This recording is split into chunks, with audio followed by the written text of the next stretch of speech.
Hello and welcome to Global Academy. आज है 31 अगस्त 2020। देखते हैं आज के तमाम करंट अफेयर्स और इनसे रिलेटेड जितने भी इंपॉर्टेंट फैक्ट्स होंगे वो हम डिस्कस करेंगे। अगर आपको इस वीडियो की पीडीएफ चाहिए होगी तो नीचे डिस्क्रिप्शन में मैंने लिंक दे दिया है, वहाँ से आप इसकी पीडीएफ डाउनलोड कर सकते हैं। टेलीग्राम का लिंक भी मैंने नीचे, टेलीग्राम भी आप ज्वाइन कर सकते हैं। वहाँ आपको ये बेनिफिट होगा कि पूरे महीने की पीडीएफ आपको एक साथ मिल सकती है। नए व्यूअर से रिक्वेस्ट है हमारे चैनल को सब्सक्राइब करें और वीडियो पसंद आए तो लाइक करना ना भूलें। लास्ट पे हम आपसे कुछ क्वेश्चन भी पूछेंगे जिनका आपको आंसर करना होगा। So let's begin with the first question.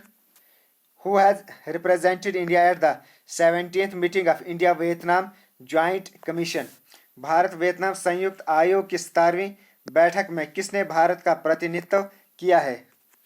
India Vietnam की एक ज्वाइंट कमीशन है on trade, economic, scientific and technological cooperation. So अभी रिसेंटली इसकी 17th मीटिंग थी and the meeting was represented by external affairs minister doctor S Jaishankar.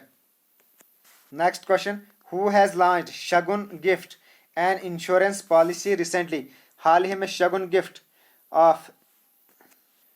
Gift एक insurance नीति किसने शुरू की है? SBI General Insurance has launched a Shagun Gift and insurance policy recently. It's a unique gift of personal accident policy.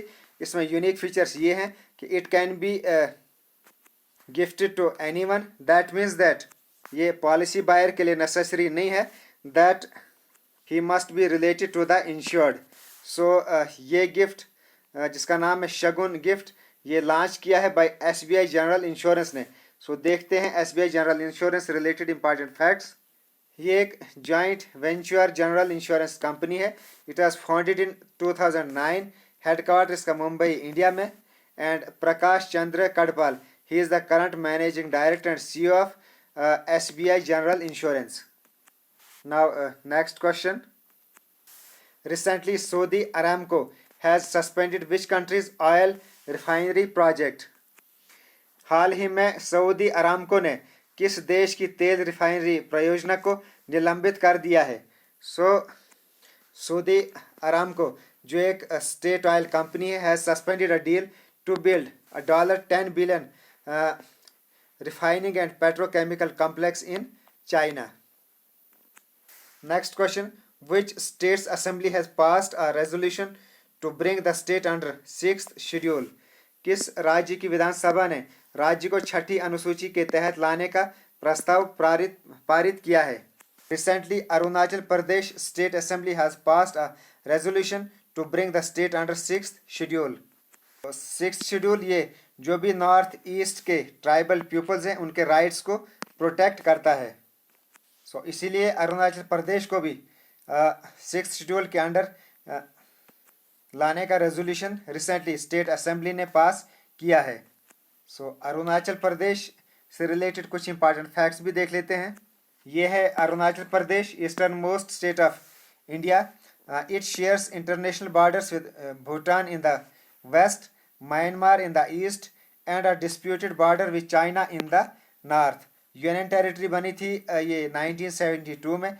Then statehood मिला था इसको 1987 में। कैपिटल यहाँ की ईटानगर, गवर्नर यहाँ के BD Mishra and chief minister यहाँ के पेमा खांडू जो BJP से हैं।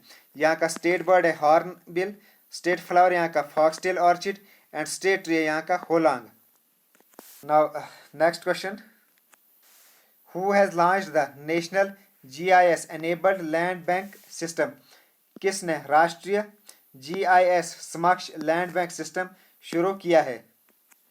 Recently, Commerce and Industry Minister Piyush Goyal has launched the National GIS Enabled Land Bank System.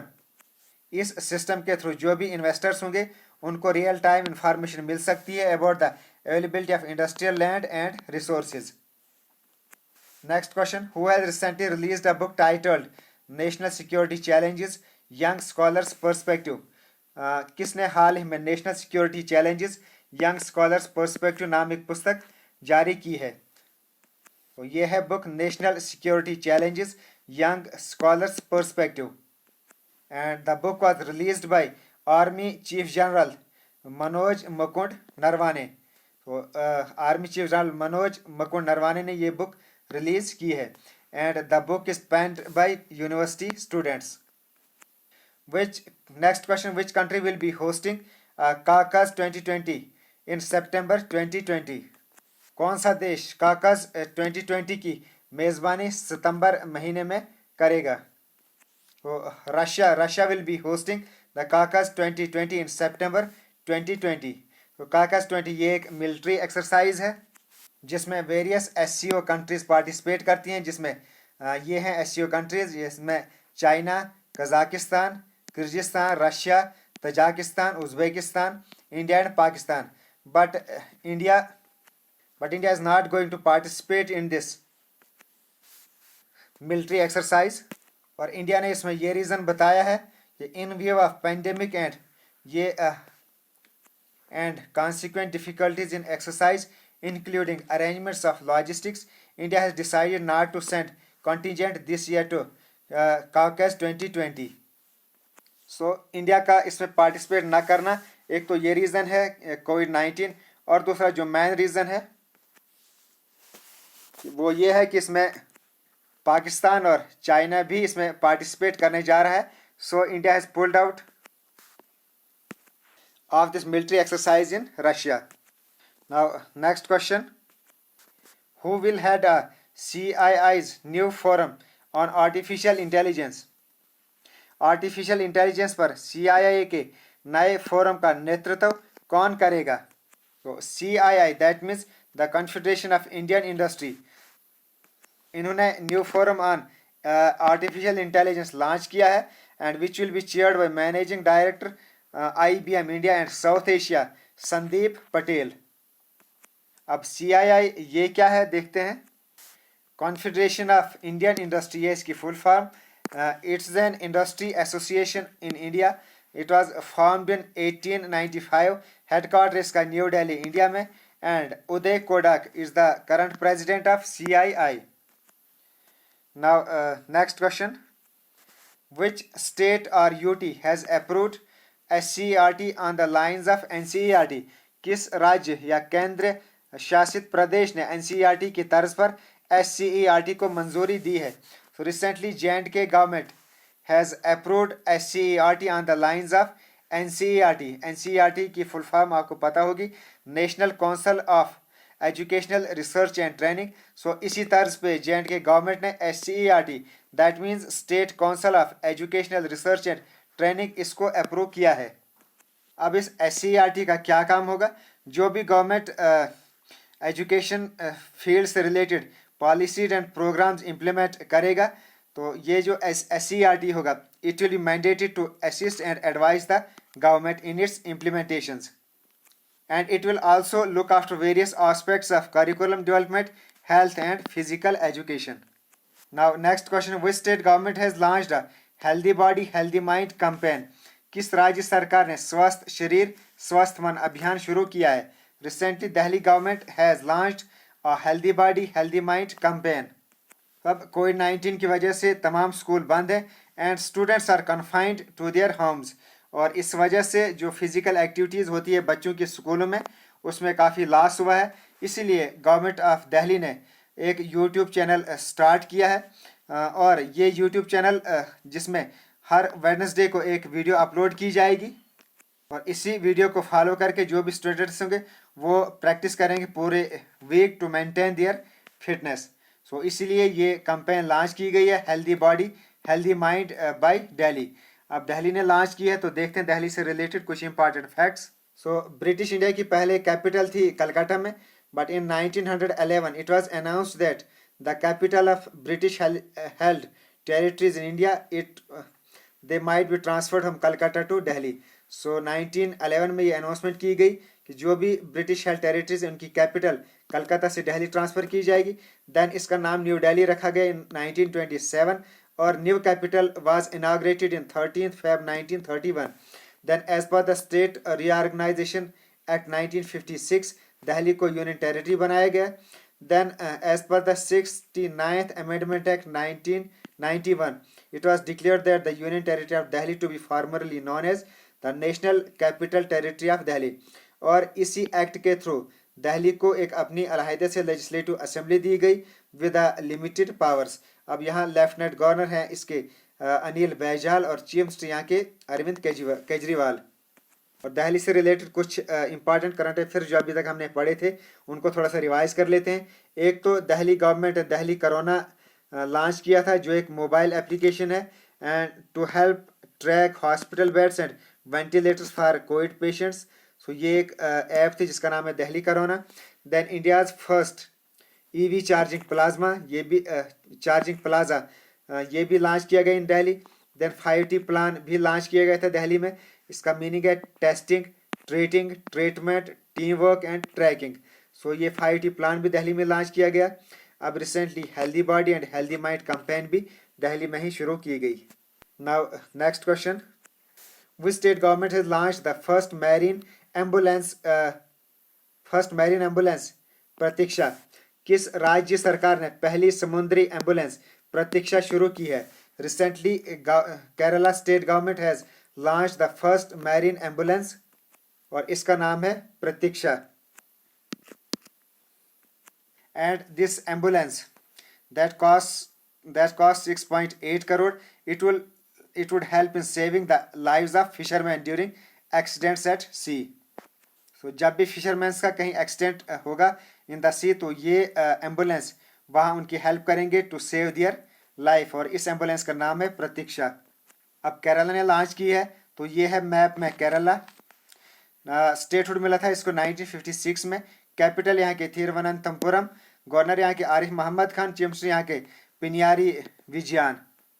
Onam यहाँ का हार्वेस्ट फेस्टिवल है that celebrated by the people of Kerala. और यहाँ कुछ इंपॉर्टेंट क्लासिकल डांसेस हैं जिसमें मोस्ट फेमस है Kathakali and Mohiniyattam and both the dances are the part of 8 classical dances of India. Now next question, which life insurance company has launched real-time virtual assistance under the name Smart Assist? किस जीवन बीमा company ने smart assist नाम से वास्तविक समय की आभासी सहायता शुरू की है। Bajaj Allianz life insurance company has launched a real time virtual assistance under the name Smart Assist. और इसको इस तरीके से इस स्मार्ट असिस्ट को इस तरह डिज़ाइन किया गया है कि जो भी कस्टमर्स हैं वो सोशल डिस्टेंसिंग प्रोटोकॉल को मेंटेन करते हुए अपने जो भी प्रोडक्ट होगा उसके बारे में पूरी इंफॉर्मेशन गेन कर सकते हैं। Now it's started by Bajaj Allianz. तो देखते हैं Bajaj Allianz related important facts. तो बजाज एलायंस एक इंश्योरेंस सर्विस है। It was founded in 2001। Headquarter इसका पूना इंडिया में। और Tarun Chugh he is the current MD and CEO of Bajaj Allianz general insurance company. Now next question, who among the following has launched the portal to buy groceries directly from farmers along with benefits? निम्नलिखित में से किसने लाभ यानी benefit के साथ किसान से सीधे किराने का सामान खरीदने के लिए पोर्टल लॉन्च किया है। So recently Nitin Gadkari honourable minister of micro small and medium enterprises has launched the portal to buy groceries directly from farmers along with the benefits. तो ये थे आज के तमाम करंट अफेयर्स। अब देखते हैं कल के क्वेश्चन उनके आंसर्स देखते हैं। Who has become the first person to hit a net worth of $200 billion? So 200 billion dollars को टच करने वाला पहला पर्सन बने हैं Jeff Bezos. He is the richest person of the world. Then मैंने आपसे पूछा था who has introduced the Indian university act 1904। So it was introduced by Lord Curzon. Then मैंने आपसे पूछा था Indus water treaty it was signed in September 1960 between India and Pakistan, and it was brokered by World Bank, and it was signed by former Prime Minister Jawaharlal Nehru and the then President of Pakistan Ayub Khan. Now question of the day for you, which country's Prime Minister Shinzo Abe has resigned citing the health concerns? किस देश के प्रधानमंत्री Shinzo एबे ने स्वास्थ्य संबंधी चिंताओं का हवाला देते हुए इस्तीफा दिया है। Then next question, first regular census was conducted in India. So जो फर्स्ट रेगुलर सेंसस हुई थी ये कब हुई थी? आपको पता है सेंसस हर 10 साल के बाद होती है। तो इसमें जो फर्स्ट रेगुलर सेंसस हुई थी जो इसकी शुरुआत हुई थी वो आपको बताना है वो कब हुई थी। Then eastern most state of India कौन सी है? तो आप इनका आंसर कमेंट बॉक्स में कीजिए। So it's the end of this video. अगर आपको वीडियो पसंद आए तो लाइक ज़रूर करें और अपने फ्रेंड्स में शेयर भी करें। नाउ योर से रिक्वेस्ट है हमारे चैनल को सब्सक्राइब करें। Okay thanks and as always God bless you all.